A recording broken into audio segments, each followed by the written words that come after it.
Samuel, let's hear you. Can you hear me? I can hear you. Go ahead. Okay, let me go by saying that the way Wike is presenting himself seems to be more credible than the party. And I have very many reasons to say that, right? Number one, if anybody remembers with me, after APC took over from PDP, it seems PDP went silent. What about the concept and the ideology of being an opposition party?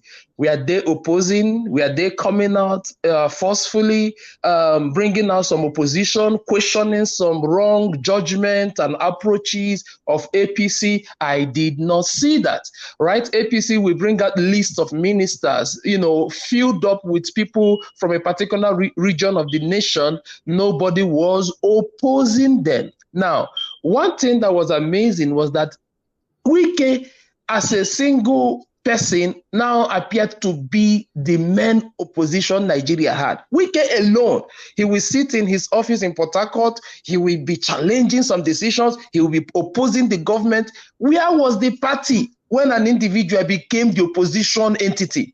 It should have been an opposition party. They left their responsibility of opposition. When they were in power, did they not see how APC and other parties opposed them? People will organize protests, go out on the streets, all of that. They even carried Goodluck Jonathan's coffin at one extreme case.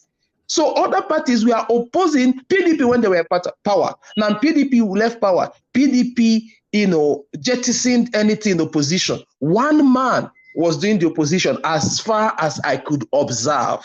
Not only was he opposing the government, he was also, kind of supporting the party financially so as to keep it afloat.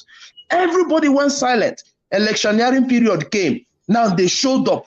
When it was during Jonathan's time, they kept saying, no, it is the time of the North. They were very forceful about it. They were very firm about it, to the extent that everybody in the South said, okay, no problem. You guys should go ahead, right? Now that is obviously the time of the South, their argument is that it's Buhari from PDP. I don't understand what is going on. We are not animals, though. In Nigeria, our professors, PhD holders, master degree holders, a country of over 230 or whatever million people, bright brain, going all over the world, doing amazing things. Why do they treat us as if we are a bunch of idiots, like we don't reason, we don't think? These people should take it easy. So now they didn't want, what's it called, zoning again. I remember federal character. When Jonathan was in power, they harassed everybody with federal character. Jonathan is out of power. Now they don't want zoning. They should keep it open. Okay, they kept it open. After keeping it open, everything seems to be going to the north. And Wike said, what is going on here? Are we still part of Nigeria? So let me end with two things. Number one, the way Wike approached this matter made him credible, because in his speeches, he kept challenging them and saying to them, come and debunk what I'm saying. Wike said to Atiku, come out and make me a liar. Did you not tell me in the meeting I had with you that we should work together and Ayo should go? Wike challenged Atiku openly and said, come and debunk that.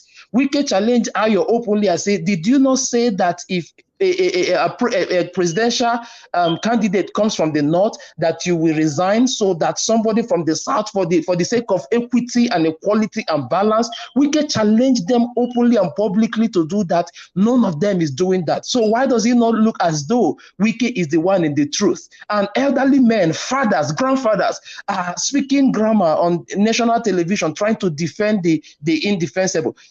We should be careful. Nigerians are not idiots. We are smart and intelligent. We should do this thing like civil people and do what is right for once. And that will be my submission.